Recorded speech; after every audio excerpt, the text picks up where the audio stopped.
गंजबासौदा आज नगर में राष्ट्रीय सेवा योजना नवांकुर इकाई के विशेष वार्षिक शिविर के 5म दिवस पर्यावरण संरक्षण पर आधारित कार्यक्रम सांसद प्रतिनिधि देवेंद्र यादव, पंचतत्व समिति के अध्यक्ष सुरेंद्र सिंह दांगी, एसडीओपी शिखा भलावी, राजेंद्र यादव, लायंस क्लब अध्यक्ष विजय अरोरा, जर्नलिस्ट यूनियन ऑफ मध्य गंजबासौदा अध्यक्ष अभिनय श्रीवास्तव, विजय अग्रवाल, स्कूल एसोसिएशन अध्यक्ष नीलेश चतुर्वेदी तथा राहुल यादव के आतिथ्य में संपन्न हुआ, जिसका शुभारंभ अतिथियों द्वारा मां सरस्वती की पूजा कर किया गया। कार्यक्रम अधिकारी अभिषेक मिश्रा ने अतिथियों के स्वागत में भाषण प्रस्तुत किया। तत्पश्चात स्वयंसेवकों द्वारा प्रस्तुतियां दी गई। मुख्य अतिथि सांसद प्रतिनिधि देवेंद्र यादव ने स्वयंसेवकों को अनुशासित, समर्पित और क्रियाशील बनने के लिए प्रेरित किया। कार्यक्रम अध्यक्ष सुरेंद्र सिंह दांगी ने प्रेरक बातें बताई।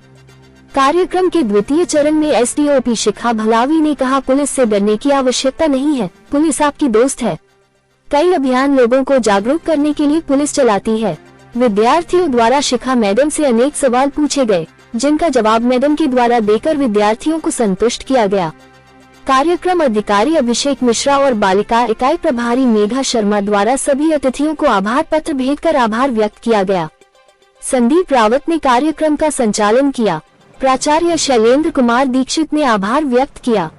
सरस्वती को नमन करते हुए आज नवांकुर विद्यालय के एनएसएस शिविर में, और जो कि तपोवन नाम ही है, तपोवन वहां पर लगाया गया है, जिसमें आप सभी लोगों को इन 5 दिनों में बहुत कुछ सीखने को मिला होगा। और जैसा कि आज पर्यावरण का बौद्धिक सत्र है, तो मैं आप लोगों से यही कहना चाहूंगा कि अधिक से अधिक पौधे लगाएं और उनकी देखभाल अपने माँ की तरह करें। जैसे कि हमारे देश के यशस्वी प्रधानमंत्री नरेंद्र मोदी जी ने भी एक पेड़ माँ के नाम योजना को लागू कर घर घर में हरियाली पहुंचाई है। पौधे तो सभी लगाते हैं, लेकिन उनकी देखभाल करना सबसे बड़ी जिम्मेदारी होती है। उस कार्य को आप लोगों को करना है। और नामांकन स्कूल के इस आयोजित कार्यक्रम में आज हमारे मुख्य अतिथि आदरणीय चाचा देवेंद्र जी यादव जी, आदरणीय परिषद के अध्यक्ष आदरणीय भाई साहब व्यास जी, भाई साहब सुरेंद्र दांगी जी, भाई साहब विजय अग्रवाल जी, विजय अरोरा जी, नीलेश चतुर्वेदी जी और राहुल यादव जी, और इस कार्यक्रम के संचालक अभिषेक मिश्रा जी और अभिषेक रावत जी और समस्त स्टाफ को मैं हार्दिक शुभकामना देता हूं। चीज करूंगा नहीं तो आप बोर हो जाएंगे। हम लोग लगभग एक ही उम्र के होंगे, 1, 2, 3, 4 साल का अंतर हो सकता है सभी लोगों में। और अच्छी बात यह है कि हम लोग एक संग पढ़े भी हैं। ऐसे शैलेंद्र जी दीक्षित, जिन्होंने अपने कीर्तिमान के झंडे गंजबासौदा में गाड़ रखे हैं, जिनके स्कूल में एडमिशन लेना अभिभावकों का एक ये रहता है कि किसी तरीके से बच्चे को स्कूल में एडमिशन मिल जाए, यह सपना रहता है। ऐसे श्री शैलेंद्र जी दीक्षित जी, मेरे मित्र राजेंद्र जी व्यास, जिन्होंने ईमानदारी पे बात की। वास्तव में वो बहुत ईमानदारी से उन्होंने अपनी नौकरी को निभाया, वो हमारे आदर्श भी रहे।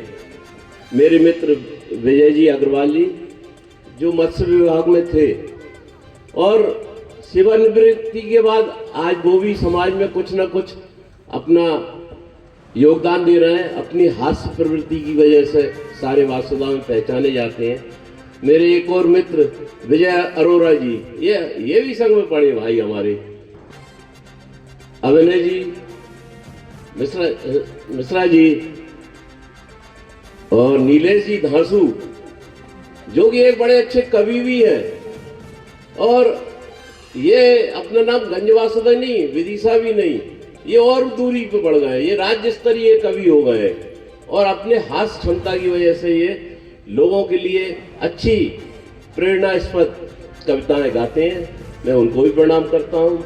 आदरणीय यादव जी, संचालक गण, जिनका कहाँ गए भाई, क्या नाम है आपका? दिव्यांश सोनी जी, बहुत अच्छी तरीके से आप संचालन कर रहे हैं। आपके साथ एक बेटी और बड़ी आत्मविश्वास के साथ आप लोगों ने संचालन किया। आज मैं अभिभूत हूँ। अभिभूत इसलिए भाइयों, मैं सबसे पहले तो शैलेंद्र सर के पिताजी को इस मंच से नमन करना चाहूंगा। मैंने 30-35 साल पहले अपना व्यवसाय के संबंध में इस रोड से निकलता था। मैं बाबूजी को देखता था, ये बंजर जमीन पे बाबूजी लगातार कुछ ना कुछ काम करते रहते थे और पर्यावरण की दृष्टि से सबसे पहले पेड़ लगाते। शैलेंद्र जी, मैंने उनको ही देखा था। बाबूजी इस बंजर जमीन में खुद अपने हाथों से खोदते थे, खुद पेड़ लगाते थे और इस जमीन में पानी नहीं था मेरे ख्याल से। हैंडपंप वो बाद में लगा है। बाबूजी खुद पानी लाते थे। उन्होंने धीरे धीरे इस बगीचे की रचना की। आज देखकर कितना अच्छा लग रहा है कि बाबूजी के बगीचे में हम लोग इस बंजर जो जमीन जो हुआ करती थी आज हरियाली से भर गई है। यही है पर्यावरण के लिए काम करना, जो कि आदरणीय बाबूजी ने हम सबको सिखाया। ये मेरे लिए गौरव की बात है। आज मैंने आप लोगों का नृत्य भी देखा, संचालन भी देखा।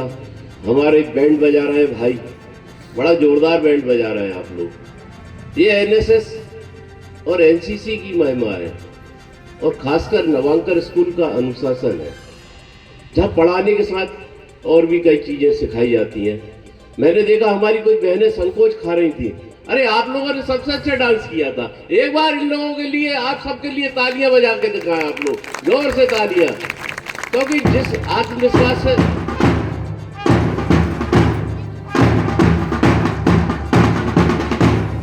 आप लोग झिझक रहे थे, झिझकना नहीं चाहिए।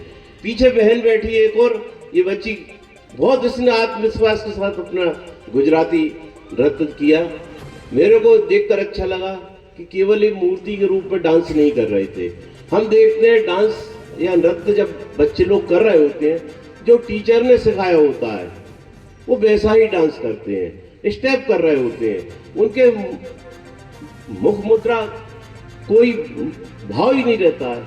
लेकिन मैंने देखा आज आप लोगों के चेहरे पे मुस्कान थी। आप उस डांस को बिल्कुल आत्मा से कर रहे थे। देखकर अच्छा लगा कि छोटी उम्र में ही बच्चे इतने जबरदस्त आत्मविश्वास से भरे हुए हैं कि उन्होंने अच्छी तरीके से भाव भंगिमाओं को उकेरा और हमारे अच्छे नृत्य, गीत और एक दो ने तो भाषण भी दिया। अच्छा बोलते बेटा, आत्मविश्वास पैदा करो, लक्ष्य निर्धारित करो। लक्ष्य नहीं तो कुछ नहीं। अभी आप लोगों को उम्र है लक्ष्य निर्धारित करने की। आप लोग लक्ष्य निर्धारित करने लेंगे अभी से कि आपको क्या बनना है, आप वही बनेंगे। जो माँ बाप बताएं वो नहीं बनना है, जो आप में टैलेंट है वो बनना है। चाहे आप डॉक्टर बनो, चाहे इंजीनियर बनो, चाहे खिलाड़ी बनो। खिलाड़ी बनने में भी बेटा आजकल लोग सोचते हैं कि खेल है ना, पढ़े पढ़े तनाव ले लेते हैं। तनाव में नहीं जीना आप लोगों को। आप लोगों को खुल के जिंदगी जीना है, जो चाहे करो। मैंने एक फिल्म देखी थी 3 इडियट, आप लोग भी जरूर देखना, बहुत जोरदार फिल्म है। मैं भाषण नहीं दूंगा, नहीं तो आप लोग सोचें कि उम्मीद लगा रखे हो मैं भाषण दूंगा। बड़ी जोरदार फिल्म थी 3 इडियट। वो जीने के प्रति सिखाती है, तो आप लोग जरूर उस फिल्म को देखें। आप लोगों ने आज बढ़िया गर्मामयी कार्यक्रम किया, मेरे को तो खुशी हो रही है। जब मैं पढ़ता था तो ये गतिविधियां पहले से चलती आ रही हैं। मैं एसजीएस का छात्र था। सबसे पहले प्रथम वर्ष में उन्होंने कहा एनसीसी चुन लो या एनएसएस चुन लो। हम लोगों ने, कुछ बच्चों ने एनसीसी चुन ली, कुछ ने एनएसएस चुन ली। मैंने एनसीसी भी चुनी और 1 साल बाद एनएसएस भी ज्वाइन किया। हमारे टीचर हुआ करते थे टीसी जैन साहब, सुरेंद्र जी टीसी जैन साहब होते थे। और टीसी जैन साहब ने शिविर लगाया एनएसएस का ग्राम अंबानगर में। अब तो अंबानगर आवागमन के साधन इतने बढ़ गए, वाहन इतने बढ़ गए, तो सब कुछ पास हो गया। पहले बेटा इतना पास नहीं हुआ करता था। जब अंबानगर में उन्होंने शिविर लगाया